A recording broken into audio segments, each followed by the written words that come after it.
Somehow, there aren't really videos on YouTube talking about skyboxes in the Soulsborne series, and in general, people don't seem to appreciate them enough. This surprises me because I feel like skyboxes are a huge piece of what makes these games special. They contribute to the atmosphere of a given area and are a great example of From Software's creativity and attention to detail. Hopefully, this video can show that off. One idea which From Software has done again and again is the hazy skybox. Imagine a cloudy day right before things clear, a few scattered rays of sunlight filtering through. It gives off a dreamy atmosphere and feels timeless. Demon Souls is the first to make use of it, with many others following. But they never did it better than in Shrine of Amana. The hazy skybox is really complemented by those tree roots. In this way, it feels like a successor to Firelink's Shrine in Dark Souls 1 and its Archtree.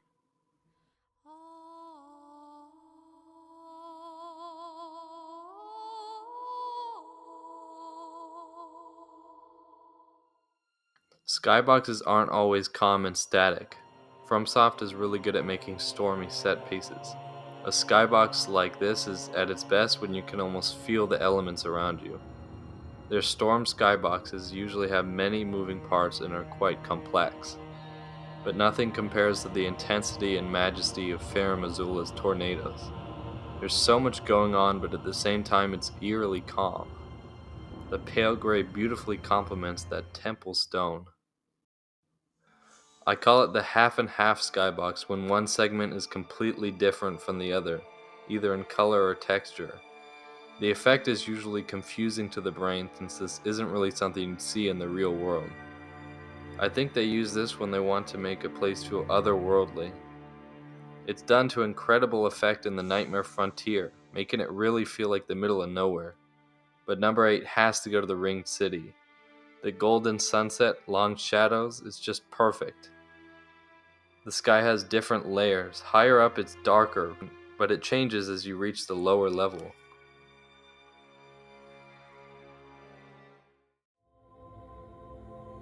Moons, planets, and stars are often used as the centerpiece for an area. These celestial objects help the world feel bigger by being so far away. I love what they add to the color palette, usually being the brightest part of the skybox. Number 7 goes to the Hunter's Nightmare. I love this deep orange moon with a clock face on it, foreshadowing the next area. It's so big and looms over the character like it's watching.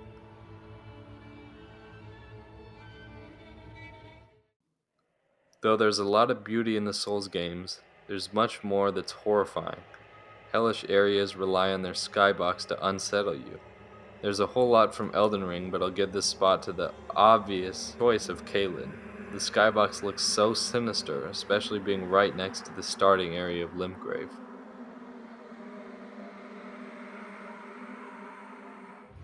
Boss fights have some of the most dramatic and abstract skyboxes. The best of these become a character or enemy in themselves. For Galen, the living failures, the danger is actually part of the skybox.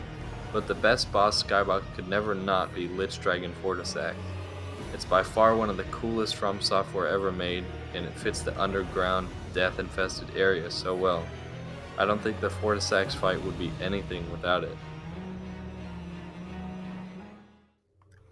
A lot of these categories have revolved around special cases, the most unique types of skyboxes in Soulsborne, but the majority of them are just a simple blue sky and clouds.